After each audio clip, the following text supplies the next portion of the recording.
Hey, what's up, Lightbolt Joe here. Today we are going to discuss the 2020 Indie Festival film Dinner in America, starring Kyle Gallner, Emily Skeggs. Uh, who else is in this? Leah Thompson's in this. Griffin Gluck is in this. Nico Greetham's in this. So many people are in this film that I had no idea. I see Nico as a character on the bus, like in the background, because Emily plays the main character Patty, and Kyle plays the main character of Simon, aka Johnny Q. And like they're doing stuff on the bus, and I see Nathan all the way in the background. I see Nico all the way in the background, and I'm like, "Is that Nico?" And then he comes into screen, and he's a bully, and I was like, "Yo, that's Nico." So he had some good scenes.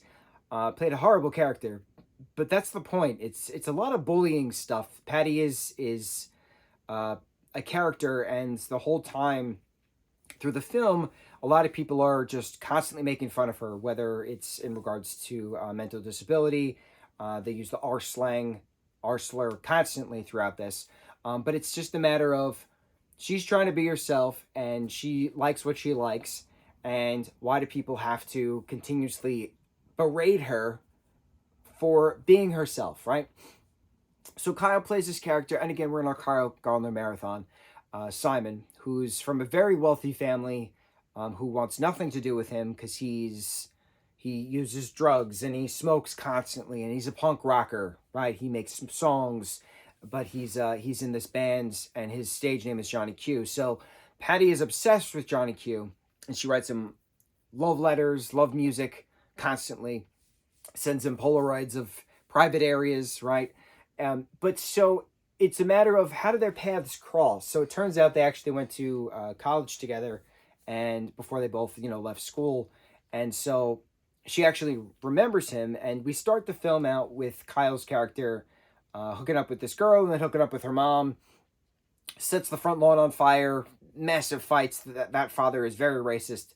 A lot of slurs are said throughout this. A lot of F word slurs. A lot of N word slurs. A lot of slurs. So we get the myriad of the trilogy. You get the R, you get the N, you get the F. It was eye opening in the beginning. The first third was very hard to pass that.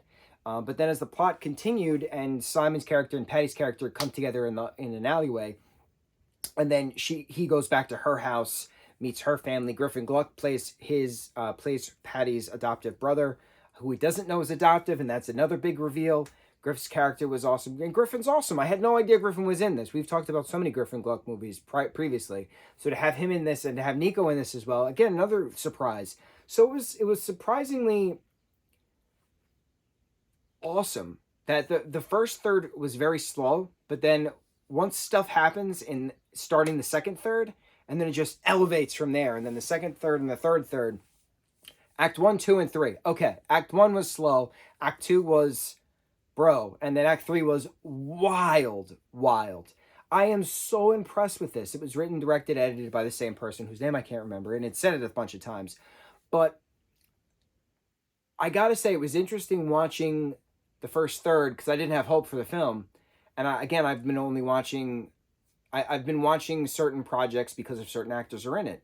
And so when this came about, I had no idea what it was about. I had never seen it before. But I was like, oh, Kyle plays a punk rock musician. Let's see.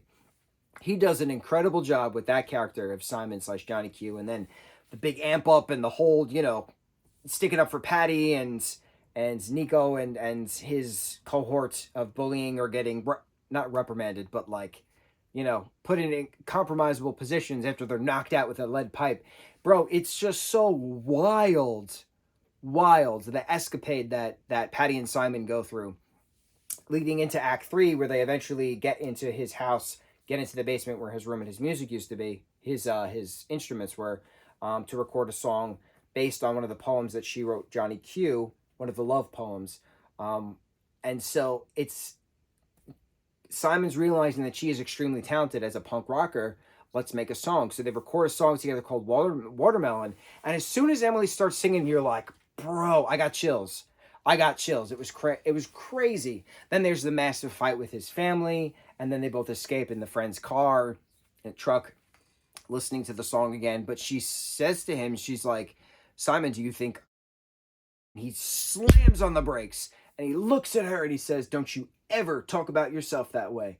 And it was just, it was a moment that I did not expect. I didn't expect to get this wave of emotion smack me across the face. As soon as he smacked on the brakes, and I'm staring at the screen, and she's getting upset, and he's upset, and he's saying how talented and how amazing she is, and I'm like, oh my God, who would have thought that this character development would happen in what, 2-3 days worth of this stuff that we have with these characters, then leading up to the show, then leading up to the police finally catching up to him, then leading up to them exchanging messages, letters again, going back to the original black enveloped love letter, music boyfriend, music girlfriend love letters. But bro, I got so teary eyed when he slammed on the brakes and he said, "Don't you ever talk about yourself that way. You are amazing." I almost lost it. I was just so blown away with the sincerity that this character had. And Kyle is an amazing actor. I've been saying this for years. And now that we're doing a marathon, I can confirm that he's an amazing actor, because when he gets mad, you feel it. When he gets sad, you feel it. And to have all these emotions bubble up throughout the film in general, but specifically in that truck scene before they put the tape into the tape deck, Listen to Watermelon Again, which is just an amazing, amazing song. I have chills. I still have chills. The last third of this film, the third act, was just absolutely glorious. And I am so impressed with how well it ended, because the beginning was not good. Beginning intro of these characters was so laissez-faire and blasé, I was very nervous. So second act being great, and then third just being wild, I was so impressed. Brought a lot of light on how to stick up for yourself, brought a lot of light on being different, brought a lot of light to not taking crap from anyone when you don't deserve to take crap from anyone. No one deserves to take crap from anyone, and you should know your worth. That was the point of this film, and it was incredible. Absolutely loved it. I'm so excited I watched it. On to the next review. Mucho mahalo.